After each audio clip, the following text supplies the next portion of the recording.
ఉత్తరప్రదేశ్ నుంచి విడిపడ్డ ప్రాంతం ఉత్తరాఖండ్. ఉత్తరాఖండ్ అనేదాన్ని దేవభూమి అంటుంటారు. చార్ధామ్ యాత్రలంతా అక్కడే జరుగుతున్నాయి. కానీ ఎప్పుడు అక్కడ ఆ కొండ కోణంలో ఉన్నటువంటి దేవుళ్ళని దర్శించుకోవడానికి దేశం నలుమూలల నుండి, ప్రపంచం నలుమూలల నుండి యాత్రికులు వస్తుంటారు. కానీ ఆ రూట్లన్నీ కూడా ప్రమాదకరమైనటువంటి పరిస్థితి. ఎప్పుడు కొండలు ఇరిగి పడతాయో తెలియదు, కొండ చర్యలు ఇరిగి పడతాయో తెలియదు, ఎప్పుడు ప్రాణాలు పోతాయో తెలియదు, ఎప్పుడు వరదలు వస్తాయో తెలియదు.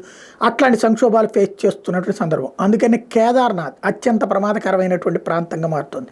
ప్రతి ఏడాది ప్రాణాలు కోల్పోతున్నటువంటి సంఘటనలు చోటు చేసుకుంటున్న నేపథ్యంలో నరేంద్ర మోడీ సర్కార్, కేంద్ర ప్రభుత్వం ఏకంగా కేదార్నాథ్కి రోప్వేలకు సంబంధించి 2 రకాలండి. ఉత్తరాఖండ్కి టోటల్గా 2 రోప్వేలు బిగించేస్తే అందులో 12.5-13 కిలోమీటర్ల రేంజ్లో చేస్తున్నటువంటి దానికి సంబంధించి ప్రయాణం కనుక ఇప్పుడు ఇదివరకు 36 నిమిషాలు టైం పట్టేటటువంటిది కేదార్నాథ్ రోప్వే ప్రాజెక్టుకి సంబంధించినటువంటిది 8-9 గంటల్లో ఇది ఇప్పుడు ప్రస్తుతం 8 నుంచి 9 గంటలు పట్టేటటువంటి జర్నీ. ఆ కొండల్లో నుంచి నడిచి వెళ్ళడం, ఇతరత్ర ఇబ్బందులు పడతా వెళ్లాల్సినటువంటి పరిస్థితి. 8 నుంచి 9 గంటల గుర్రాలు ఎక్కడం, లేకపోతే వీటి మీద ఎక్కించుకుని తీసుకెళ్ళడం, ఇదంతా అక్కడ ఇప్పుడు ఈ రోప్వే పూర్తయితే 36 నిమిషాల్లో వెళ్ళిపోవచ్చు.